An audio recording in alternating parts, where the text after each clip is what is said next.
Bon, eh bien voilà, je ne sais pas trop comment commencer tout ça. On m'a dit de parler, de raconter, et puis, je ne sais pas, on va voir ce qui sort. J'ai 89 ans, et c'est drôle, parce que je me souviens mieux de choses d'il y a 60 ans que de ce que j'ai mangé hier soir. Ça arrive, non?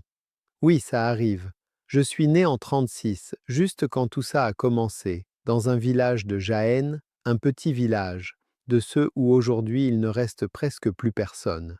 Mon père était ouvrier agricole, ma mère lavait le linge pour les autres maisons, on était 5 frères et sœurs, moi j'étais le troisième. Et tu vois, de cette époque-là, ce dont je me souviens le plus, c'est le froid.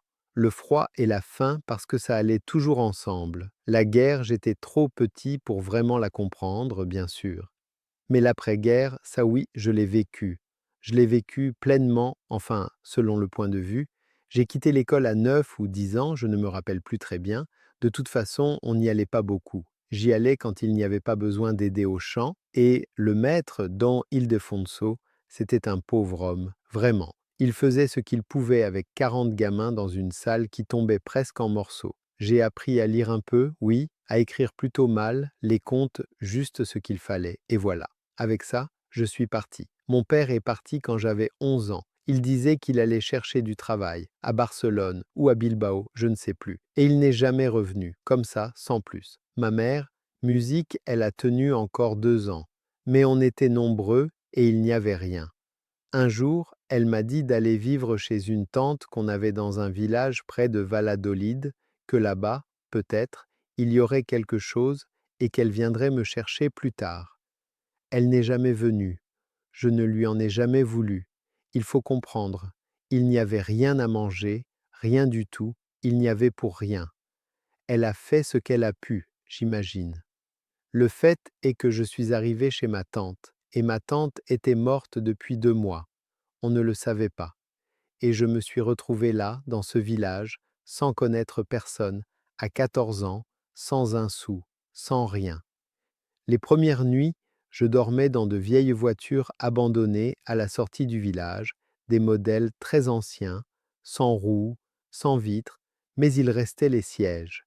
Je me glissais dedans la nuit. J'ai eu très froid cet hiver-là, vraiment très froid. Je mangeais ce que je pouvais. J'allais de maison en maison, demander s'ils avaient besoin de quelque chose, s'il fallait couper du bois, déplacer des pierres, n'importe quoi. Parfois, il n'y avait rien. Et oui, j'ai volé. Je ne vais pas dire le contraire. J'ai volé du pain dans une boulangerie une fois, je l'ai glissé sous ma chemise et je suis parti en courant. Je n'en suis pas fier, mais j'avais tellement faim que j'avais mal au ventre tout le temps. Une faim comme ça, on ne l'oublie pas. Une faim comme ça te change. Plus tard, j'ai trouvé du travail dans une station-service. Enfin, station-service, c'était surtout un endroit au bord de la route où on réparait des choses. Le patron, Mariano, me laissait dormir dans l'atelier et manger un peu. Je me levais tôt et je travaillais jusqu'à ce qu'il n'y ait plus de lumière. Je nettoyais, j'aidais avec les voitures, je faisais des courses. Le dimanche aussi, il n'y avait pas de repos. Mariano était dur, mais juste. Il ne m'a jamais frappé, et ça, c'était déjà quelque chose. D'autres gamins qui travaillaient dans le coin vivaient pire. L'hiver, c'était dur, mais c'était comme ça. On s'y habitue ou on ne s'y habitue pas, mais on fait avec. Les années ont passé comme ça, à travailler, dormir peu, manger juste ce qu'il fallait, sans trop penser à l'avenir, parce que l'avenir, c'était arrivé au lendemain. Mais il y a eu un moment, je devais avoir 17 ou 18 ans, où j'ai compris quelque chose, que si je continuais comme ça, ma vie serait toujours la même, que rien ne changerait, que je serais le gamin de l'atelier pour toujours, à nettoyer de l'huile et à dormir sur un lit de camp. Ce n'a pas été une révélation, je ne sais pas comment l'expliquer. C'était plutôt réaliser que je ne savais rien, que les gens qui savaient bien lire, bien écrire, eux, avaient d'autres possibilités. J'ai commencé à lire. Ça m'a coûté énormément, vraiment énormément. Je lisais très lentement, je butais sur les mots longs, je ne comprenais pas la moitié de ce que je lisais. Mais il y avait une bibliothèque dans le village d'à côté, toute petite, avec 4 étagères, et une dame très âgée qui s'en occupait. J'y allais le dimanche après-midi, quand je pouvais m'échapper un moment.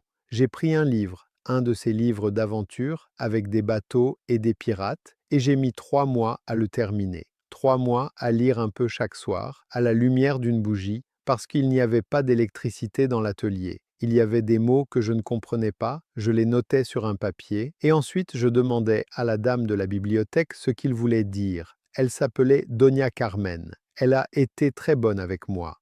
Elle me laissait rester plus longtemps que je n'aurais dû, elle me recommandait des livres, elle m'a appris à utiliser le dictionnaire. Un jour, elle m'en a offert un petit, de poche, très vieux, avec les couvertures abîmées. Ce dictionnaire, je l'ai gardé pendant des années, des années. Puis est venue la milice, et ça n'a pas été mauvais pour moi. Je mangeais 3 fois par jour, je dormais dans un vrai lit, j'avais des vêtements propres, il y avait un sergent qui donnait des cours l'après-midi à ceux qui voulaient obtenir le certificat d'études. Je me suis inscrit et c'est là que j'ai appris à mieux écrire, à faire des calculs, la géographie, l'histoire, des choses de base, mais que je ne savais pas. Quand je suis sorti de la milice, j'avais 21 ans et le certificat d'études primaires. Ce n'était pas grand-chose, mais c'était quelque chose. Je suis retourné travailler, d'abord dans une usine de farine, puis dans un entrepôt, ensuite dans une épicerie. Je changeais souvent, parfois le commerce fermait, c'était comme ça à l'époque, et c'est comme ça aujourd'hui aussi, il me semble. J'ai rencontré ma femme lors d'une fête de village, Maria. Nous avons été ensemble pendant 62 ans. Enfin, nous avons été ensemble. Elle est morte il y a 4 ans, mais 62 ans ensemble, ça ne s'efface pas. Elle travaillait dans une mercerie, elle cousait aussi, faisait des retouches. À deux, on mettait tout ensemble pour tenir le coup. Nous avons eu 3 enfants, et ils n'ont jamais manqué de nourriture, ça, on a réussi à le faire. Les 3 sont allés à l'école, ça aussi. Ça me rend fier, honnêtement, qu'ils soient allés plus loin que moi. J'ai monté un petit atelier de réparation dans un local qu'on louait. Je réparais de tout. Radio, appareils électroménagers, ce qui tombait, ça n'a jamais été quelque chose de grand. Il y a eu une année où on a failli tout perdre, où on ne pouvait plus payer le loyer. Mais on s'en est sorti. Je ne sais même pas comment, mais on s'en est sorti. Je ne suis jamais devenu riche, même pas de loin, mais on a fini par avoir un petit appartement à nous dans un quartier ouvrier en périphérie, avec le chauffage et tout. Pour quelqu'un qui avait dormi dans une voiture sans vitre, c'était bien, c'était beaucoup. Et voilà comment a été ma vie. Travailler, tenir bon, aller de l'avant, sans grandes aventures, sans grands exploits, une vie normale. J'imagine que c'est ça, une vie.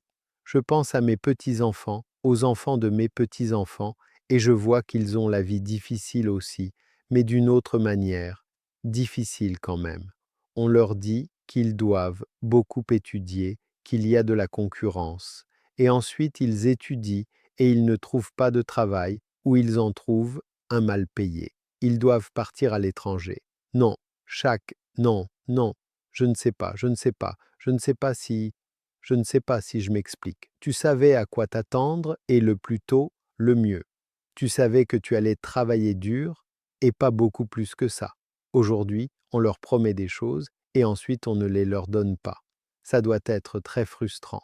Moi, je ne vais donner de conseils à personne. Je crois que ce que j'ai fait aujourd'hui, ça ne vaut plus pareil. Ce n'est plus la même chose, je veux dire. Mais il y a une chose que je sais, lire m'a sauvé. Apprendre, même un peu, même lentement, m'a ouvert des portes dont je ne savais même pas qu'elles existaient. Ce n'est pas que lire va te rendre riche ou quoi que ce soit, mais ça te fait voir les choses autrement, ça t'apprend à penser et ça, personne ne peut te l'enlever. Tu vois, moi, à 89 ans, on ne fait plus beaucoup de projets.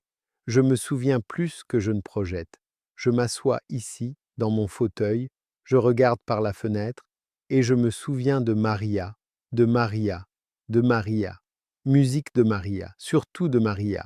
Des enfants quand ils étaient petits, de cette voiture sans roue où je dormais, transi de froid. Je ne sais pas pourquoi j'ai raconté tout ça. On me l'a demandé et j'ai dit que d'accord, que peut-être que ça intéressera quelqu'un ou peut-être pas. Qu'est-ce que j'en sais? Je n'ai aucun message à faire passer, ni aucune leçon à donner. Je voulais juste raconter ce qui m'est arrivé, comment je suis arrivé jusqu'ici, et je suis encore là, toujours là, ce qui en soi est déjà beaucoup.